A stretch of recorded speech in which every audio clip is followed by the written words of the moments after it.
On a hot summer night in 1958, law enforcement officers burst into the bedroom of Mildred and Richard Loving and placed them under arrest. The Lovings hadn't gone on a crime spree, but they were public enemies in the eyes of the Commonwealth of Virginia. Mr. and Mrs. Loving were thrown in jail for getting married, an act prohibited in Virginia, all because the Lovings didn't share the same skin color. The legal battle that followed culminated in the United States Supreme Court decision of Loving v. Virginia, which would forever cast the Lovings among the heroes of the civil rights movement. Richard Loving, a white man, and Mildred Loving, an African American and Native American woman, were married in Washington, D.C. after falling in love as teenagers in rural Virginia. However, their return to Virginia and cohabitation as husband and wife violated the Commonwealth's anti-miscegenation law known as the Racial Integrity Act. The act forbade interracial marriages, specifically marriages between white people and those who qualified as, quote, colored, unquote.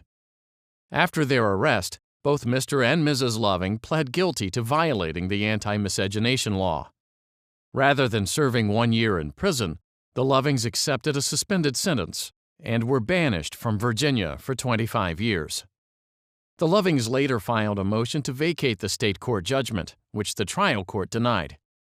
The Virginia Supreme Court of Appeals affirmed.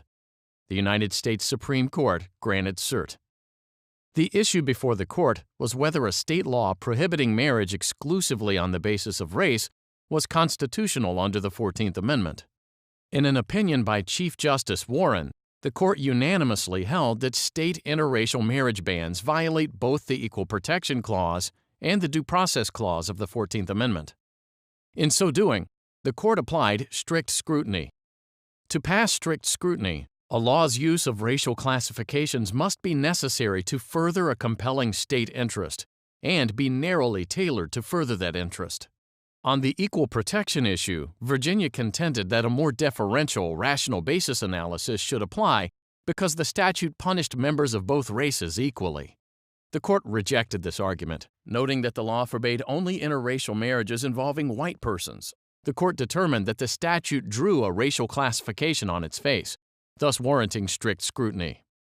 Applying the test, the court ruled that Virginia's anti-miscegenation law, which was based entirely on racial distinctions, could have no legitimate purpose other than to perpetuate racial discrimination. The court concluded the law had been created to further white supremacy. Further, the court reasoned that the restriction on the freedom to marry violated the principal purpose of the Equal Protection Clause, which was to eliminate racial discrimination perpetrated by states. In addition to invalidating the statute on equal protection grounds, the court also held that the law violated the Lovings' due process rights. Emphasizing the long-standing importance of the individual right to marry, the court held an individual's choice to marry may not be invaded by the state.